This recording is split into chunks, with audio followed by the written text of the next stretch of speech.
नमस्कार। Hindi language club में आप सभी का स्वागत है। आज का हमारा वीडियो हिंदी व्याकरण के उपसर्ग विषय पर आधारित है। इस वीडियो में हम उपसर्ग शब्द का अर्थ, इसकी परिभाषा एवं इसके भेदों को विस्तार पूर्वक जानेंगे। तो चलिए वीडियो को देखते हैं और विषय को समझने की चेष्टा करते हैं। उपसर्ग शब्द दो शब्दों के मेल से बना है। उप जमा सर्ग यानी उपसर्ग। उप शब्द का अर्थ होता है समीप या निकट होना और सर्ग का अर्थ होता है सृष्टि करना या निर्माण करना। उपसर्ग को समझने के लिए या उपसर्ग का उचित प्रयोग करने के लिए तीन महत्वपूर्ण बातों को ध्यान में रखना अति आवश्यक है। जैसे उपसर्ग एक शब्दांश या अव्यय है। शब्दांश यानी किसी भी शब्द का अंश, हिस्सा या भाग, और अव्यय का अर्थ होता है एक ऐसा अविकारी शब्द जिसमें लिंग, वचन, काल, कारक आदि के कारण किसी भी तरह का कोई बदलाव या परिवर्तन न हो। उपसर्ग हमेशा ही मूल शब्द के पहले लगते हैं या मूल शब्द से पहले आते हैं और उपसर्ग के लगने के कारण उस शब्द का अर्थ बदल जाता है या अर्थ में बदलाव आता है। आइए कुछ उदाहरणों द्वारा हम इसे समझने की चेष्टा करते हैं। जैसे कि एक वाक्य है, शिखा अकेले में डर जाती है। इस वाक्य में यदि हम मूल शब्द डर को लें तो डर का अर्थ होता है भयभीत होना। यदि इसी मूल शब्द के आगे हम नी उपसर्ग लगा दें तो इस शब्द का अर्थ बिल्कुल ही बदल जाएगा और एक नया शब्द बनेगा निडर, जिसका अर्थ होता है निर्भीक होना या जो बहादुर होते हैं उनके लिए हम निडर शब्द का प्रयोग करते हैं। और वाक्य हम इस प्रकार से बनाएंगे, शिखा को निडर होना चाहिए।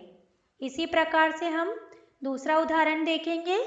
जैसे हमें बड़ों का आदर करना चाहिए। इस वाक्य में यदि हम मूल शब्द आदर को लें तो इसका अर्थ होता है सम्मान करना और यही मूल शब्द के आगे यदि हम अन उपसर्ग लगा दें तो शब्द भी बदल जाएगा और इसका अर्थ भी बदल जाएगा और एक नया शब्द बनेगा अनादर, जिसका अर्थ होता है अपमान करना।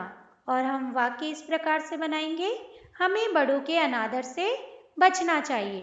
तो इस प्रकार से यदि हम मूल शब्द के आगे कोई भी उपसर्ग लगाते हैं तो उस शब्द का अर्थ बिल्कुल ही परिवर्तित हो जाता है या बिल्कुल ही बदल जाता है। यदि हम उपसर्ग की परिभाषा दें तो हम इस प्रकार से देंगे, उपसर्ग उस शब्दांश या अव्यय को कहते हैं जो किसी मूल शब्द के आरंभ में जुड़कर विशेष अर्थ को प्रकट करे या उसका अर्थ बदल दे। उपसर्ग को मुख्य रूप से चार भेदों में बांटा गया है। संस्कृत के उपसर्ग, हिंदी के उपसर्ग, उर्दू के उपसर्ग और उपसर्ग की तरह प्रयोग में आने वाले संस्कृत के अव्यय। इन भेदों को हम अब विस्तार पूर्वक समझने की चेष्टा करते हैं। तो सबसे पहला भेद है संस्कृत के उपसर्ग। संस्कृत के उपसर्ग के रूप में अ, आ, अप, अनु, अव, अति, उप आदि शब्दांशों का प्रयोग होता है या इस तरह के अव्ययों का प्रयोग होता है और इनके प्रयोग से एक नया शब्द बनता है या मूल शब्द के अर्थ में बदलाव आता है। तो जैसे कि हम पहला उपसर्ग का प्रयोग देखते हैं, अ का अर्थ होता है नहीं होना या अभाव होना। जैसे कि मूल शब्द है धर्म, यदि हम इससे आगे या इसके पहले अ उपसर्ग लगाते हैं तो एक नया शब्द बनता है अधर्म, यानी जहाँ पर धर्म ना हो। इसी प्रकार से ज्ञान मूल शब्द है, यदि इससे पहले हम अ उपसर्ग लगाते हैं तो इसका अर्थ बदल जाता है, यानी जहाँ पर ज्ञान का अभाव हो या जहाँ पर ज्ञान ना हो। तो इस प्रकार से और भी हम मूल शब्दों के आगे उपसर्ग का प्रयोग करेंगे और उनके अर्थों में इस प्रकार के बदलाव को हम देखेंगे। एक और उपसर्ग के प्रयोग द्वारा हम इसे समझने की चेष्टा करते हैं। जैसे कि मूल शब्द है गमन। गमन का अर्थ होता है जाना। यदि इसके आगे हम आ उपसर्ग लगा दें या इस शब्द के आगे यदि हम आ उपसर्ग का प्रयोग करते हैं तो एक नया शब्द बनेगा आगमन, जिसका अर्थ होगा आना। इसी प्रकार से मरण मूल शब्द जिसका अर्थ होता है मृत्यु हो जाना या मर जाना, यदि उससे पहले हम आ उपसर्ग का प्रयोग करते हैं तो एक नया शब्द बनेगा आमरण। आमरण यानी जब तक हमारी मृत्यु नहीं होती है या मरने तक।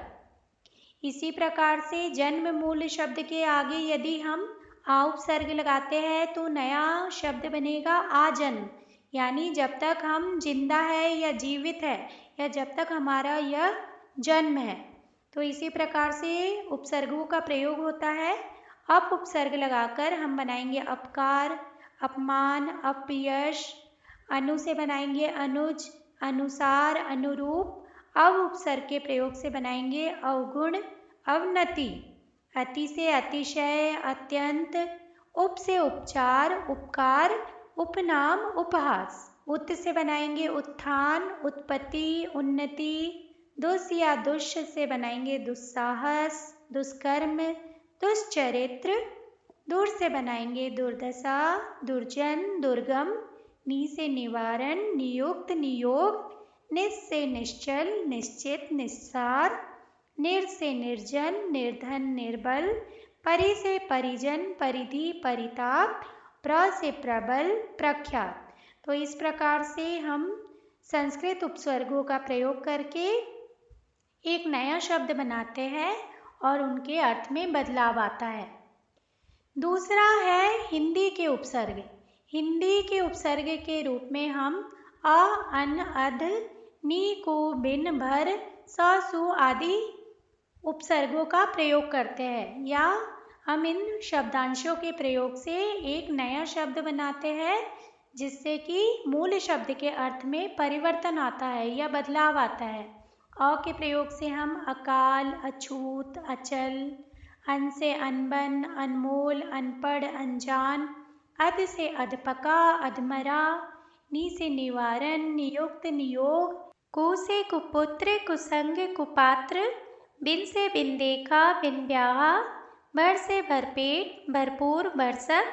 स से सजग, सरस। सु से सुपुत्र, सुजान। तो इस प्रकार से हम हिंदी के उपसर्गों के प्रयोग से एक नवीन शब्द बनाते हैं और उस नवीन शब्द के अर्थ में भी परिवर्तन आता है। अब हम जानेंगे उपसर्ग के तीसरे प्रकार के बारे में। तो उपसर्ग का तीसरा प्रमुख प्रकार है उर्दू के उपसर्ग।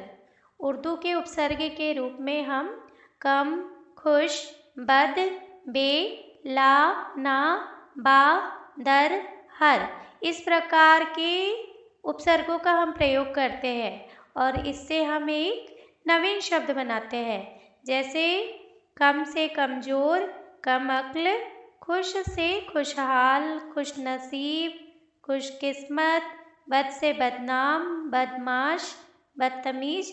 तो इस प्रकार से हम उर्दू के उपसर्गों के प्रयोग द्वारा एक नया शब्द बना रहे हैं या एक नवीन शब्द की इससे उत्पत्ति हो रही है या एक नवीन शब्द बन रहा है। अब हम जानेंगे उपसर्ग के चौथे प्रकार के बारे में। तो उपसर्ग के चौथे प्रकार के रूप में हम संस्कृत के कुछ अव्ययों का प्रयोग करते हैं। अव्यय यानी एक ऐसा अविकारी शब्द जिसमें लिंग, काल, कारक, वचन आदि के द्वारा परिवर्तन नहीं आता। तो संस्कृत के अव्यय के रूप में हम अंतर, अधः, चीर, तिरस, पुनः, कु, स, स्व, स्वयं इस तरह के अवयवों का हम प्रयोग करते हैं। जैसे कि देखिए यहाँ पर एक मूल शब्द है आत्मा। जब हम उसके आगे अंतर उपसर्ग का प्रयोग करते हैं या लगाते हैं तो एक नवीन शब्द बनता है अंतरात्मा।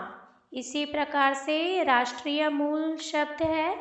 यदि हम इससे आगे या इसके पहले अंतर उपसर्ग का प्रयोग करते हैं तो एक नवीन शब्द बनेगा अंतर्राष्ट्रीय। इसी प्रकार से बाकी के जितने भी शब्द हैं उन सभी में अव्यय यानी संस्कृत के जो अव्यय है उनका प्रयोग हुआ है। तो अध से अधोगति, अधपतन। चेर से चेर, काल, चिरायु। तिरस से तिरस्कार, तिरोभाव। पुनः से पुनरागमन, पुनर्जन्म। कु से कुपुत्र, कुसमय, कुसंग। स से सफल, सहस्र, सबल। स्व से स्वदेश, स्वाभिमान, स्वशासन। स्वयं से स्वयंसेवक, स्वयंवर, स्वयंभू। तो इस प्रकार से हम अव्ययों के प्रयोग द्वारा एक नवीन शब्द बना रहे हैं। तो ये थे उपसर्ग के 4 प्रमुख प्रकार। तो अब हम जानते हैं कि हमने क्या सीखा। तो हमने यह सीखा कि उपसर्ग हमेशा ही शब्द से पहले आते हैं या शब्द से पहले लगते हैं। और ये उपसर्ग जो होते हैं ये होते हैं एक शब्दांश, यानी किसी भी एक शब्द का अंश, भाग या हिस्सा। और इनका प्रयोग हमेशा स्वतंत्र रूप से नहीं होता। उपसर्गों को मुख्य रूप से 4 भेदों में बांटा गया है। संस्कृत के उपसर्ग, हिंदी के उपसर्ग, उर्दू के उपसर्ग और संस्कृत के अव्यय। तो ये थे उपसर्ग के 4 प्रमुख भेद, जिनके प्रयोग द्वारा हम एक नवीन शब्द बनाते हैं। तो आज का वीडियो हमारा उपसर्ग पर आधारित था। तो आप सभी को यह वीडियो कैसा लगा, अपने कीमती सुझाव कमेंट बॉक्स में ज़रूर लिखें। और अगर आप किसी विषय पर वीडियो देखना चाहते हैं तो अपने सुझाव भी लिखें। वीडियो को लाइक शेयर करना ना भूलें और चैनल के सभी वीडियो को देखते रहने के लिए चैनल को सब्सक्राइब करें। तो आज के लिए धन्यवाद।